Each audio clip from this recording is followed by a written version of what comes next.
ಎಲ್ಲರಿಗೂ ಕೂಡ ಶುಭ ಮುಂಜಾನೆ. ಈ ದಿನದ ದೇವರ ವಾಕ್ಯವನ್ನ ನೋಡೋಣ ಪ್ರಿಯರೇ. ಕೀರ್ತನೆ 46ನೇ ಅಧ್ಯಾಯದ ಮೊದಲನೆಯ ವಾಕ್ಯ. ದೇವರು ನಮಗೆ ಆಶ್ರಯ ದುರ್ಗವಾಗಿದ್ದಾನೆ, ಆತನು ಇಕ್ಕಟ್ಟಿನಲ್ಲಿ ನಮಗೆ ವಿಶೇಷ ಸಹಾಯಕನು.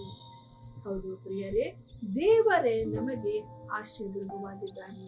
ಈ ಲೋಕದಲ್ಲಿ ನಾವು ನೋಡುವಾಗ ನಮ್ಮ ಕಷ್ಟದ ಕಠಿಣವಾದಂತಹ ಸಮಯಗಳಲ್ಲಿ ಅನೇಕರು ನಮ್ಮೊಟ್ಟಿಗೆ ಇರುವುದಿಲ್ಲ, ಆದರೆ ಸಂತೋಷದ ಸಮಯದಲ್ಲಿ ಇರುವುದಕ್ಕಾಗಿ ಹೆಚ್ಚಾದ ಜನಸಂಖ್ಯೆಯನ್ನು ನಾವು ಕಾಣ್ತೇವೆ.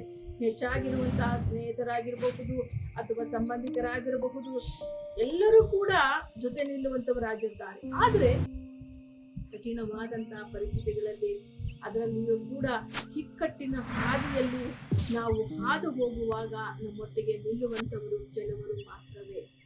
ಆದರೂ ಕೂಡ ದೇವರ ವಾಕ್ಯ ನಮಗೆ ಬಲಪಡಿಸುವಂತಹ ವಾಕ್ಯ ಇದಾಗಿದೆ.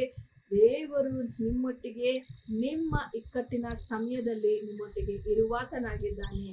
ಹೌದು ಪ್ರಿಯರೇ, ಈ ಲೋಕದಲ್ಲಿ ಯಾರು ನಮ್ಮ ಇಕ್ಕಟ್ಟಿನ ಸಮಯದಲ್ಲಿ ನಿಂತರೂ ನಿಲ್ಲದೆ ಇದ್ದರೂ ಇಲ್ಲದೆ ಇದ್ದರೂ ಕೂಡ ದೇವರು ನಮ್ಮ ಆಶ್ರಯ ದುರ್ಗವಾಗಿ, ಆ ದೇವರು ನಮ್ಮ ಇಕ್ಕಟ್ಟಿನ ಸಮಯದಲ್ಲಿ ನಮಗೆ ಸಹಾಯ ಮಾಡುವಂತನಾಗಿದ್ದಾನೆ.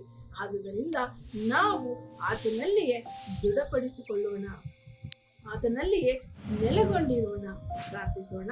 ಸ್ತೋತ್ರ ಕರ್ತನೆ, ಅಪ್ಪ, ಈ ದಿನದ ವಾಕ್ಯದ ಪ್ರಕಾರವಾಗಿ ಕರ್ತನೆ, ಈ ದಿನದಲ್ಲಿ ಯಾರೆಲ್ಲ ಸ್ವಾಮಿ ನನ್ನ ಸಹೋದರ ಸಹೋದರಿಯರು ಕಠಿಣ ಪರಿಸ್ಥಿತಿಯಲ್ಲಿ ಇದ್ದಾರೋ ಅವರೆಲ್ಲರಿಗೂ ಕರ್ತನೆ ನೀವು ಸಹಾಯಕರಾಗಿದ್ದು ಸಹಾಯವನ್ನ ಅವರಿಗೆ ಮಾಡಿಕೊಡಬೇಕಾಗಿ ಪ್ರಾರ್ಥನೆ ಮಾಡ್ತಿದ್ದೇನೆ. ಏಸಪ್ಪ, ಯಾರೆಲ್ಲ ಕರ್ತನೆ ಸಹಾಯಕ್ಕಾಗಿ ಎದುರು ನೋಡ್ತಿದ್ದಾರೋ ಅದು ಯಾವ ರೀತಿಯ ಸಹಾಯವೇ ಆಗಿರಬಹುದು ಸ್ವಾಮಿ, ನಿನ್ನಿಂದ ಮಾಡದೇ ಇರುವಂತಹ ಕಾರ್ಯ ಯಾವುದೂ ಇಲ್ಲ. ನಿನ್ನಿಂದ ಎಲ್ಲವೂ ಸಾಧ್ಯ ಕರ್ತನೆ.